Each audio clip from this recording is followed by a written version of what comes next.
What's going on? It's your boy Lauren the Barber. We back at it. Cloth Talk Podcast, where we connect the financial literacy with the barber. And we here at the biggest little barber expo in Reno, Nevada, man. Y'all make sure y'all follow that Fadeaway Barbershop LV channel on YouTube so y'all can tap into the Cloth Talk Podcast playlist. But I'm here with my guy, man, one of the judges here, man. Hey, present yourself to the people. My name Remy Da Barber. I'm from Oakland, California, but I own BHBP Barbering and Styling in Antioch, California. Super dope, man. So you said you from where, said again? I'm from East Oakland, California, but my barbershop is in Antioch, California. From the Bay. The Bay, yeah. Antioch is in the Bay too? Yes, sir. Okay. Super dope. I love it. Okay, so now, how long you been a barber?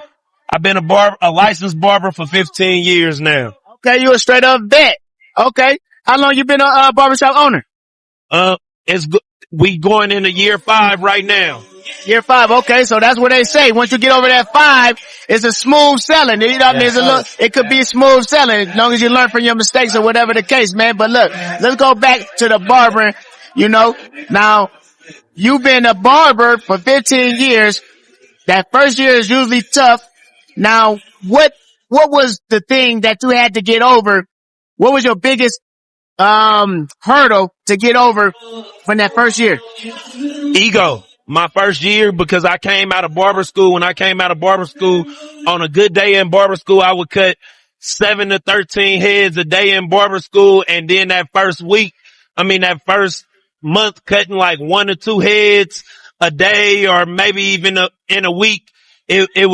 It got to me. So like I had to tell myself, be humble, be patient. That's what BHBP stand for. So that way I could just keep fighting through, and I just walk the neighborhood and put the flyers out and just put in the work. That's how you do it. You put in the work.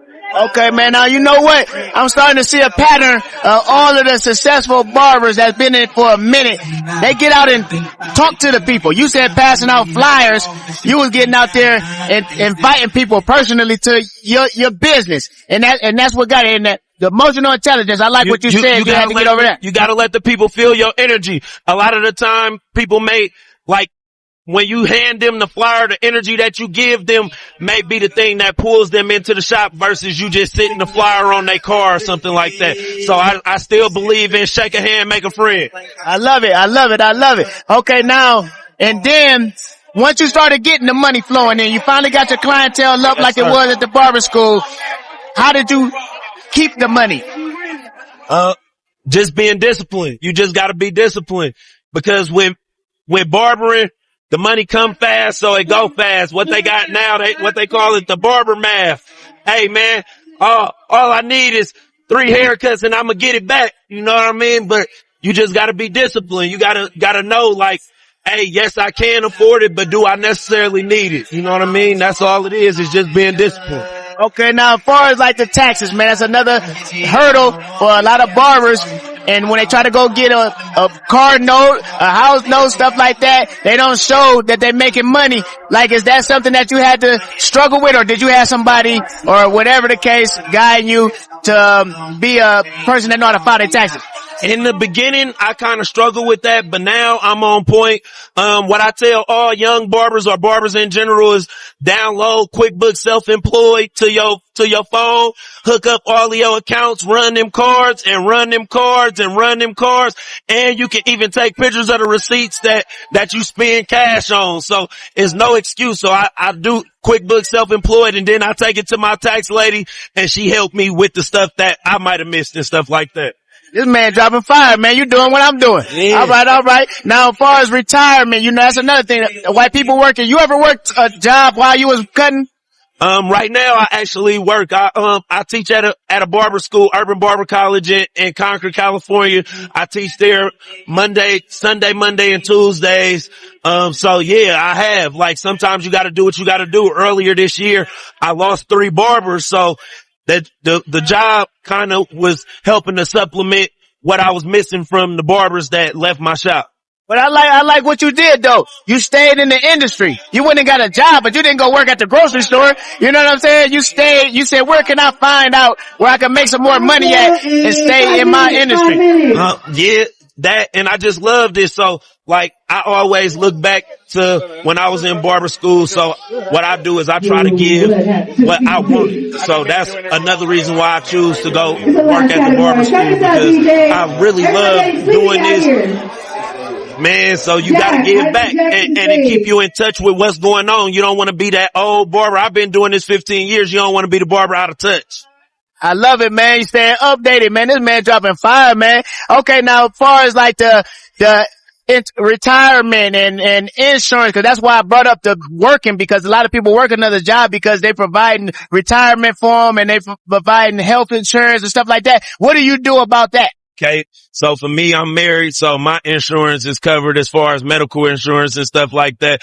But as far as, retirement and stuff like that, I got mutual funds and stuff like that. And I encourage people to go find out what works best for you, because we can still get 401ks and, well, not 401ks, but we can go get Ralph IRAs and all of that type of stuff ourselves. So we don't have to wait for a job. You just gotta be disciplined. We go back to discipline. You just gotta be disciplined as a barber and go set it up yourself. A lot of us, we just see the money. We not thinking about long term. We thinking about right now. So you gotta take care of the back end, because that 8 to 10% that you're getting back in those Ralph IRAs and those mutual funds and all of that stuff add up. That compound interest add up over time. You know what I mean? That's how we really win in life. That's why they say most millionaires ain't until they in their 40s, because they had to take the long game. The owner of my barber school, before I graduated, that's what he told me. He said, go get you a Ralph IRA.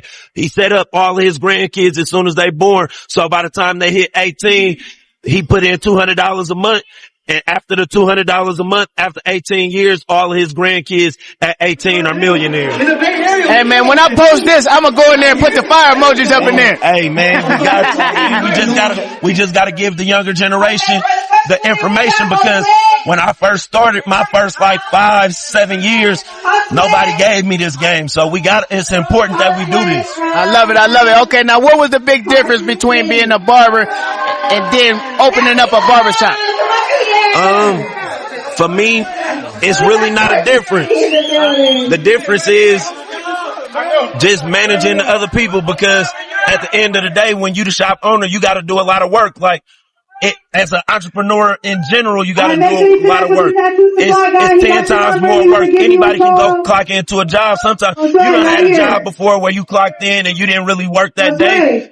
But with entrepreneurship and being a shop owner, you always doing something. You always trying to help. You know what I mean? Trying to get better.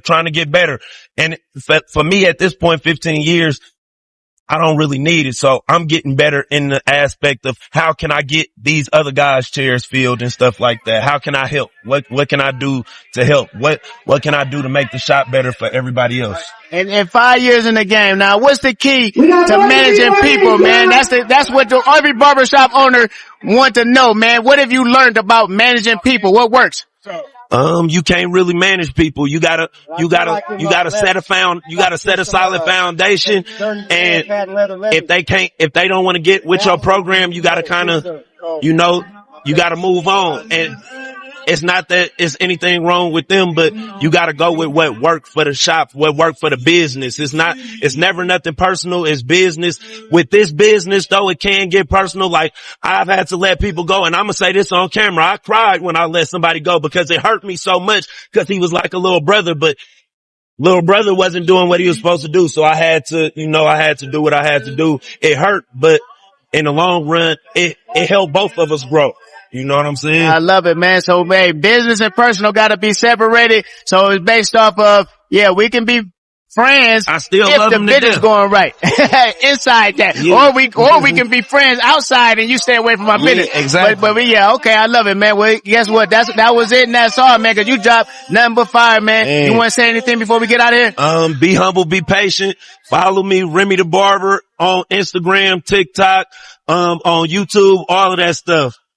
That's what it is, and that's what it is. And to see this interview, I mean, well, you know what? To keep up with people like this, that's doing it, and that they can give you the game on how you can do it, and you can skip over these hurdles. You make sure you tap in Fadeaway Barbershop LV on the YouTube, and go on that podcast playlist, the Cloth Talk podcast, and you can get that game. And we out to the next one. Peace. Yes. Oh.